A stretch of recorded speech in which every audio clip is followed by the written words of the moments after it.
handful of assists there over the weekend. What about your game really was able to step up there in those past couple of games? Yeah, I mean, obviously some offensive abilities showed, but I feel like I wasn't really keying in on it, or I wasn't like focusing, trying to like lead the rush or anything. A lot of it came from just taking care of like my own end, and then like just getting up to play, like beating their forecheckers up to play, which is huge, using my speed, and then kind of being like that third wave in and like getting shots or making an extra pass, but just seemed to be going my way.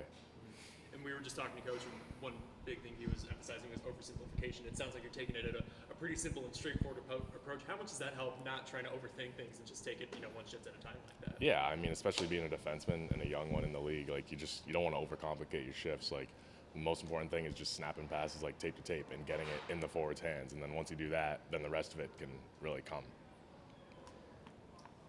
Very close battles over the weekend with Milwaukee. What was really your takeaway from that split series and then getting set to head east for these next two games? Yeah, I mean, they're a great team. Like they're first in the Central right now, and we knew that coming in, so we wanted to set the tone early in the first game, and we knew it was a good challenge for us, so I'm happy we got the first one out of the way.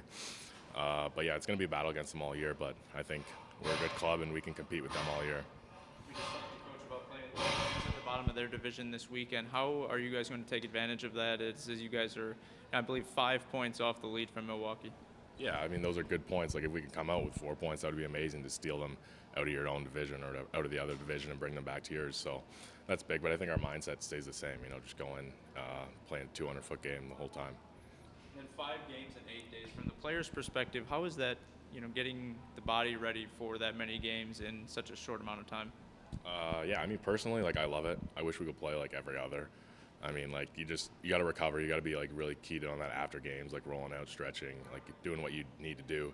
But I love playing games. I'd rather do that than practice 4 days and then play one and then practice. But playing, it just gets you in that rhythm. So I think we're happy about it.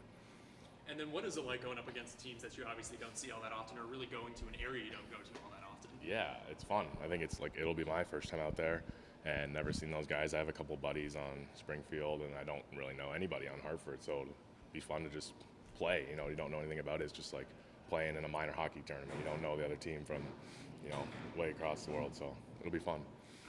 Knowing that you know some guys on the team that you don't really see that often too, what's that relationship like? Is it off the ice too? Will you go out and see some of those guys before or after the game, or what's the kind of text relationship like between you guys? Yeah, maybe Thursday night, grab dinner or something if we get in, or just text them like, see you on the ice. But on the ice, you're not really worried about it. But just like guys you skate with in the summer, and just it's good to see them.